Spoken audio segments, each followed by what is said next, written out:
You were never supposed to see Idiocracy. The studio buried it. The advertisers at Maka tried to get it blacklisted entirely. And the question that raises is simple. How does a dumb comedy end up that dangerous? Maybe because it got too close to the truth. A society addicted to mindless content. Politics turned into a circus. One corporation controlling half the economy. Cars the government can shut off remotely. Every inch of the world covered in ads. Mike Judge, the guy who made Beavis and Butthead, basically wrote a blueprint for the world we are currently living in. Let's talk about how close he actually got. The film follows Joe Bowers, played by Luke Wilson, a man with zero ambition who is perfectly happy sitting around watching TV all day. The army picks him for a cryogenic sleep experiments of Electrolyte because he is remarkably average. No family, no complications. They pair him with Rita, a woman borrowed from a Pimpto act as his companion for the test. The project gets cancelled. Everyone forgets about them.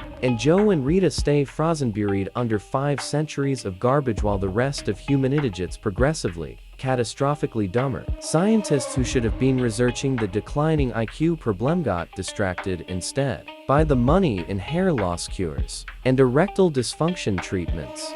Which honestly, is not that far from what is happening right now. We have influencers making more money than actual doctors coaching people through experimental treatments to hit their so-called genetic potential. Tech billionaires pouring millions into anti-aging research on themselves. Hair transplants used to be luxury for the ultra-wealthy. Now that market is projected to hit $50 billion within a decade.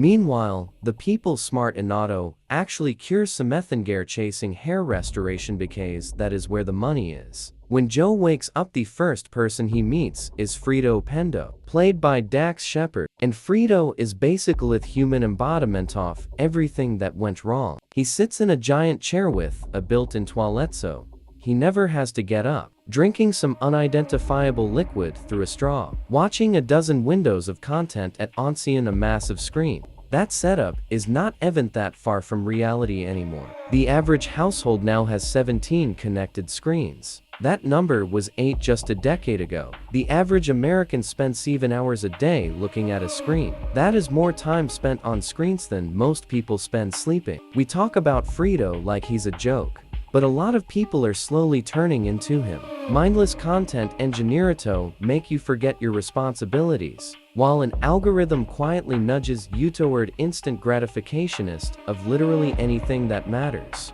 An Idiocracy verting has fused completely into everyday life. People are named after brands. Mountain Dew, Fredo. There is a Costco, so massive people basically live inside it and take a train between sections. Joe finds out Fredo got his law degree from Costco, and that is considered prestigious. It looks absurd on screen, but if you were born after 1995, you have genuinely never lived a single ad-free day in your life. People see roughly 5,000 ads per day now. 5.3 trillion display ads run online every year. Kids see 20,000 30-second commercials annually. Adults see around 2 million. Brondo is marketed as the answer to everything because, quote, it has electrolytes, which is suspiciously close to how Logan Paul and Merbeast marketed Prime and Lunchables. Less calories, less sugar, more electrolytes. As if electrolytes are some kinds of nutritional miracle. In the film, this obsession gets so extreme that the government starts pouring Brondo directly onto farmland instead of water.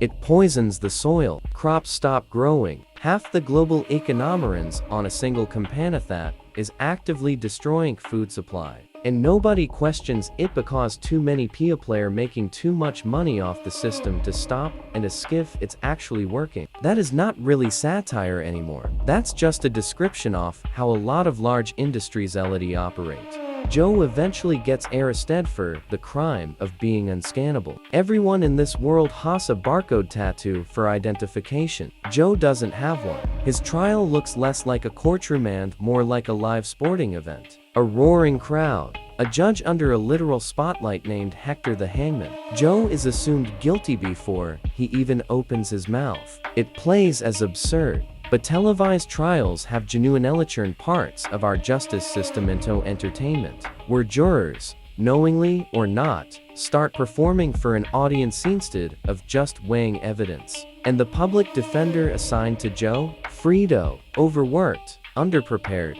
barely paying attention, which is uncomfortably close to how underfunded public defense actually works in parts of the country today. Eventually, Joe ends up in the Oval Office. Because his average, pre-declinic makes him the smartest person alive this future. President Camacho, played by Terry Crews, is a 5-time wrestling champion turned head of state. Loud, simple, performative, solving complicated problems with 3-word slogans. The comparisons people draw between Camacho and modern populist politics write themselves. Big simple promises, speeches built for spectacle rather than detail, policy reduced to chance the crowd can repeat back. Mike Judge wasn't predicting a specific person, he was predicting a style, and the style turned out to be pretty durable. So why did this movie nearly disappear? Because Mike Judge used real brand Nemesto make the satire land. Starbucks, Carl's JRB, Costco, H&R Block.